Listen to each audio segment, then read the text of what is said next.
fazer o que quiser, só não podia comer. Ela chegou e disse assim, é começar a distorcer. Isso é um indício do diabo. Certo? Na época dele estava vendo problema de profetada também. Não era pouco. Por isso não acreditavam nele também.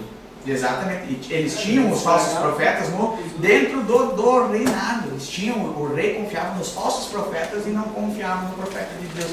Porque é uma mensagem que não é agradável.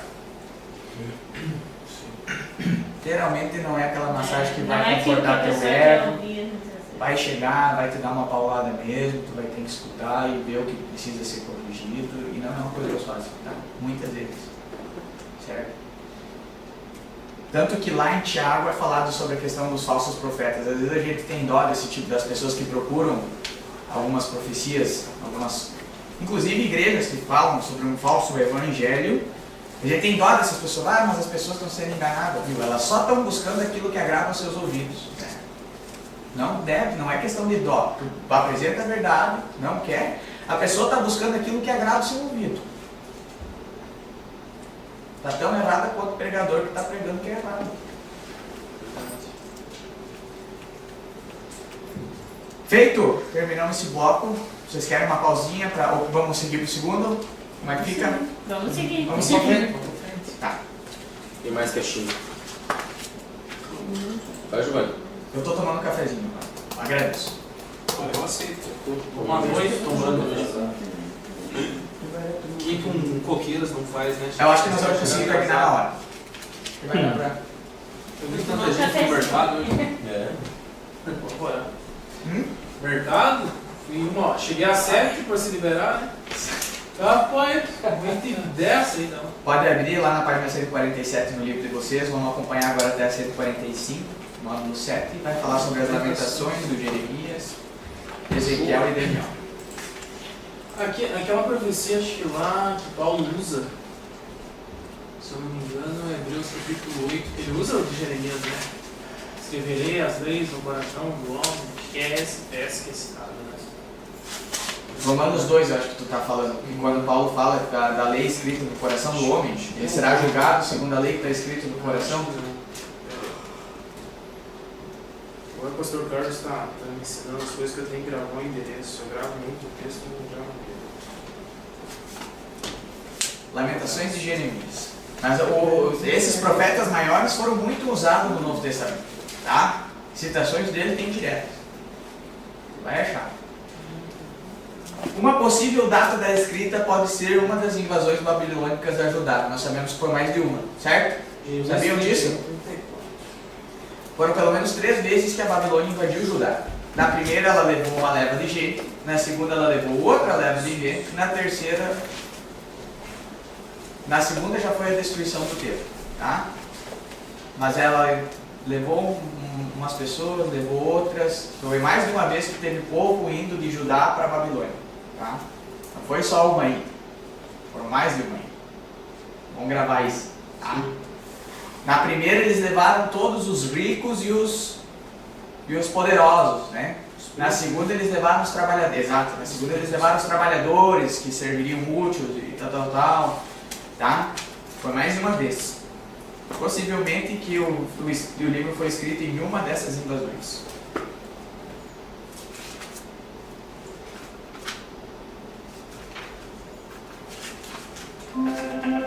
Uma introdução ao livro de Lamentações.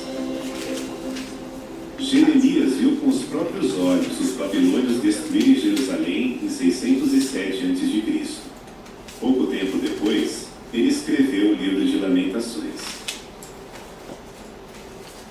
Nesse livro, Jeremias mostra que estava muito triste por tudo o que tinha acontecido em Jerusalém. O livro está dividido em 5 capítulos, ou poemas. No capítulo 1, Jerusalém é comparada a uma princesa. Por causa dos muitos pecados que ela cometeu, seus inimigos a deixam arrasada, ela fica viúva e se torna escrava.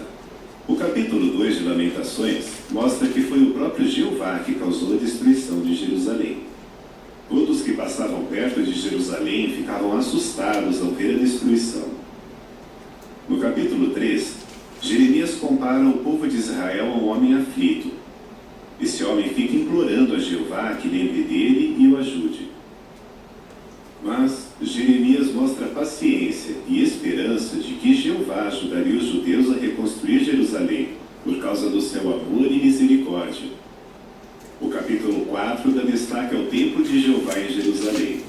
No passado, o templo era um grandioso local de adoração a Jeová, mas agora ele estava totalmente destruído.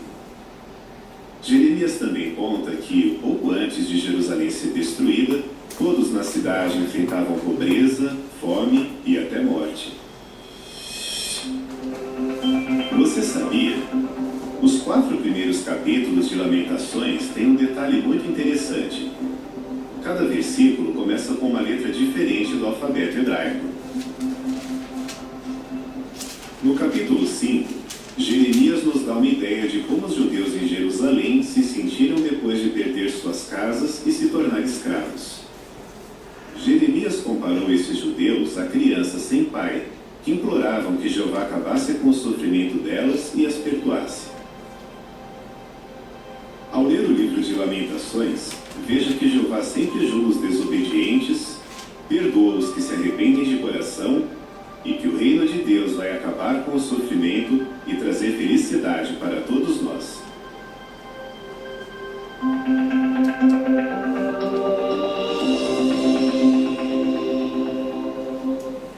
Interessante ali que tu vê que nem até o 4 foi escrito, era como se para nós fosse escrito assim. O início de cada frase, por exemplo, pelo nosso alfabeto, né? A, depois B, C, D, E. O alfabeto hebraico tem 22 letras, então eram 22 versículos, o terceiro tem 66. Isso, alguém abre lá, em Lamentações de Jeremias, para mim? Se eu não me engano. O capítulo 3, tem quantos versículos? 66. 66. E aí, nesse versículo, é difícil vocês verem alguma pregação em Lamentações que não seja no capítulo 3. Tá? Porque ele é o cerne. Pode pregar em outros? Claro que pode, mas a maioria dos pregadores utiliza do capítulo 3. Tá? E ele é o mais bonito, eu considero o capítulo mais completo. Mas aí é como se fosse A, B, B, B, C, C, C, D, D, D. Pensando assim não faz muito sentido. Mas tu olhando um texto no original, é lindo, sabe? A forma, o cuidado que o profeta teve e como ele fez isso é uma arte.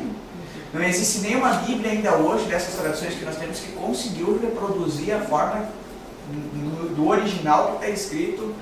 Sabia disso? Lamentações de Jeremias. Nenhuma dessas versões que tem aí consegue, porque ela não é só a questão da linguagem, ela traz uma mensagem visual da beleza. É fantástico.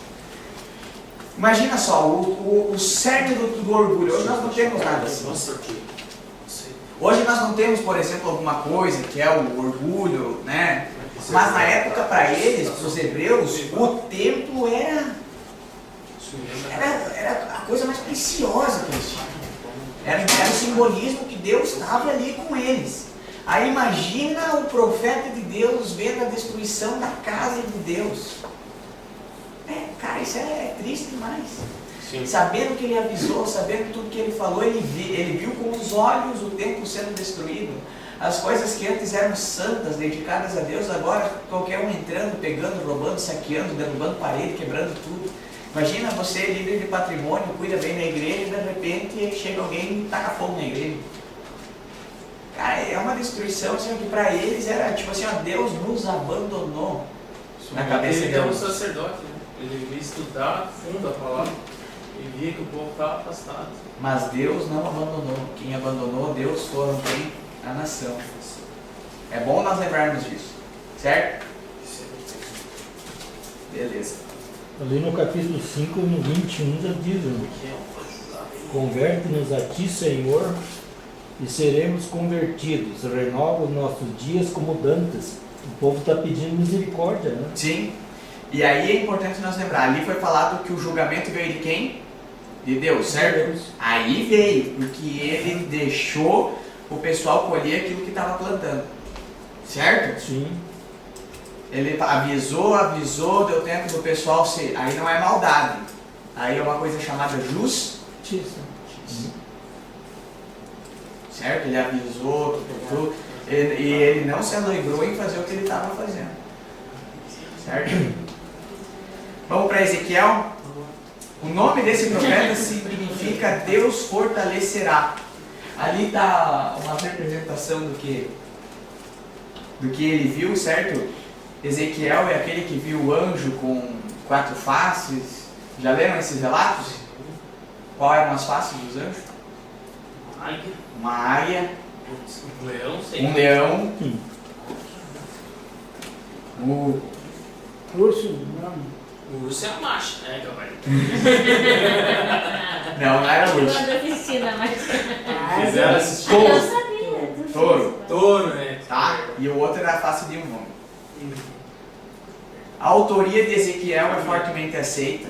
A data da então, seja, é um dos livros que menos é questionado, a maioria aceita a escrita, sendo pelo próprio profeta Ezequiel. Tá? A data escrita proposta por diversos autores é cerca de 593 a 570 a.C. Tá? Não temos muito o que discorrer. Certo? Quando ele escreveu, ele estava onde? Muito bem. Ali eu marquei mais ou menos a região da Babilônia, tá? Sabem se situar aí ou não? É uma ilha lá. Aqui a bota vocês sabem que é a Itália, tá? Aqui é a região do Egito, certo? Região do Egito. Aqui era a região da Mesopotâmia e aqui era a região da Babilônia, tá? Então, era aí. Aí eu queria falar com você sobre isso. Tu olha o livro, e isso nós temos que parar, é uma teologia falsa, no sentido que nós espichamos, quando você vai falar de Deus, nós como homem, nós tentamos separar ele em algumas caixinhas, né? O amor de Deus, a justiça de Deus, a ira de Deus, a bondade de Deus, a visão de Deus, o plano de Deus, na nossa cabeça, certo? Para nós tentarmos entender algumas coisas, porque o homem, quando ele não entende uma coisa grande, ele tenta fazer que nem o Jack Estripador, vai cortando aos pouquinhos para tentar entender os pedacinhos pequenos. Mas nisso nós corremos um grande risco. E não é pequeno risco, é um grande risco. De nós espicharmos de mais uma dessas linhas e a outra ficar.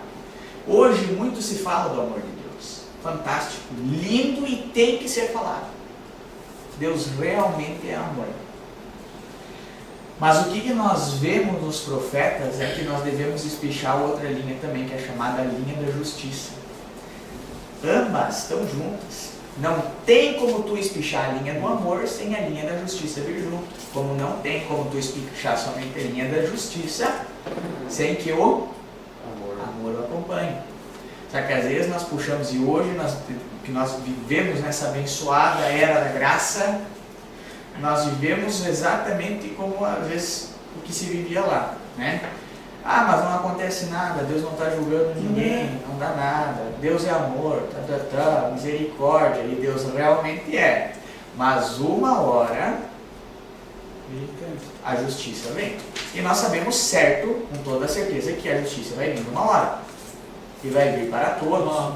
Não cortando. Eu gostei de uma ministração que eu vi do que o Império Romano fez naquela época com os cristãos, né? Daí, como a justiça veio agora com a Itália, voltar lá atrás, o Império Romano era os Estados Unidos da atualidade hoje, né? E a maneira como está a Itália hoje. Daí também ele falando da Grécia antiga, né, onde Paulo pregou e falou do amor de Deus, o jeito que estão os impérios hoje, como a justiça de Deus vem. Das 7 igrejas lá do Apocalipse, Éfeso, Esmirna, Pérgamo, Tiatira, Sardes, Filadélfia, Laodiceia, tu vê Deus mandando a mensagem para 7 e dizendo assim, ó, se vocês não obedecerem, não vai sobrar pedra sobre pedra.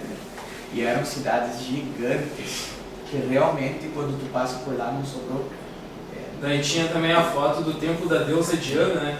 A maneira que tá, só tem uma coluna. É incrível. A justiça de Deus. Tá?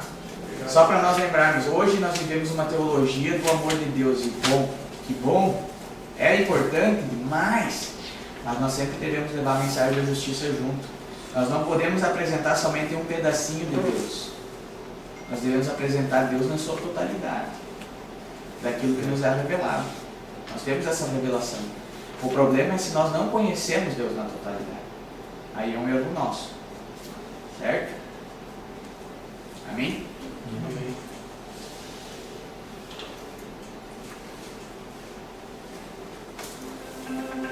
Uma introdução ao livro de Ezequiel.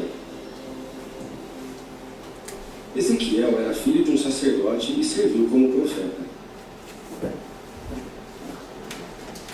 Ele morou em Judá até 617 a.C., quando o rei Joaquim foi obrigado a se render à Babilônia.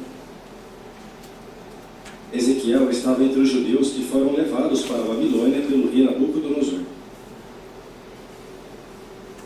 Em 613 a.C., Jeová disse para Ezequiel servir como profeta para os judeus que estavam presos em Babilônia. Por 22 anos, Ezequiel cumpriu fielmente essa designação. Por volta de 591 a.C., ele terminou seu livro. Ezequiel serviu como profeta na mesma época em que Obadias e Jeremias eram profetas em Judá e Daniel em